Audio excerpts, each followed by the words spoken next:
Halo teman-teman semua, ayo kita bahas materi import sementara. Sebelum kita masuk materi, izin perkenalkan kelompok terlebih dahulu ya. Kami dari kelompok 1 beranggotakan Haji Husaini, Devan Dwi Farezi, dan yang terakhir Nur Rahmadeni. Oke, selanjutnya kita akan membahas pengertian import sementara. Apa sih import sementara itu? Impor sementara adalah pemasukan barang impor ke dalam daerah pabean yang benar-benar dimaksudkan untuk diekspor kembali. Selanjutnya, ada syarat-syarat barang impor sementara.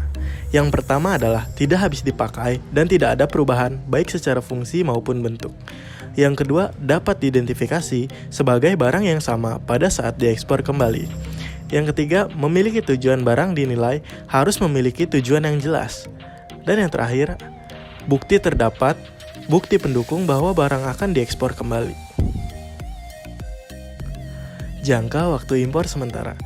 Jangka waktu impor sementara yaitu adalah paling lama 1 tahun dan dapat diperpanjang sampai menjadi 3 tahun. Selanjutnya yaitu surat izin impor sementara.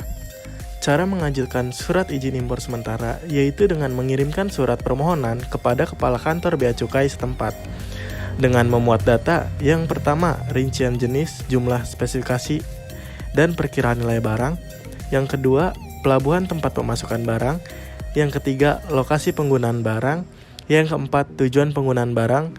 Dan yang kelima adalah jangka waktu impor. Kewajiban importir. Barang yang mendapat persetujuan untuk impor sementara mendapat pembebasan bea masuk. Importir membayar bea masuk hanya sebesar 2% untuk setiap bulan. Dikalikan jangka waktu, dikalikan jumlah bea yang seharusnya, dan PPN, serta PPNBM. Selain kewajiban, importir wajib memberikan jaminan. Nah, jaminannya ini yang diberikan adalah sebesar bea masuk, PPN, PPH, dan PPNBM yang terutang.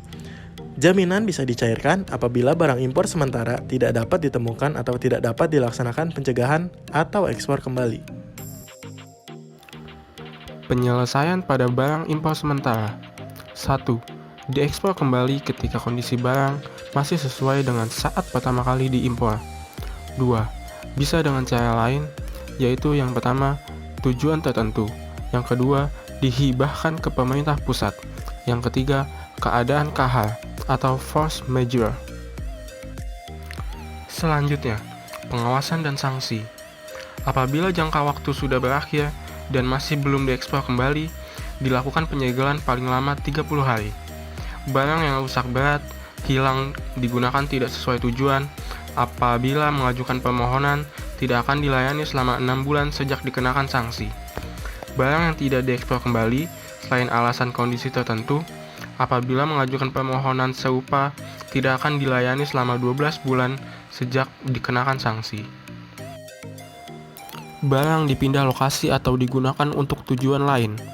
Selama izin impor sementara masih berlaku, barang dapat dipindah lokasi atau digunakan dengan tujuan lain, dengan persetujuan Kepala Kantor atau Direktorat Jenderal. Namun, apabila tanpa persetujuan, izin akan dicabut dan dilakukan penyegelan. Nah, yang terakhir, ada contoh barang impor sementara. Yang pertama ini adalah Cybertruck Tesla.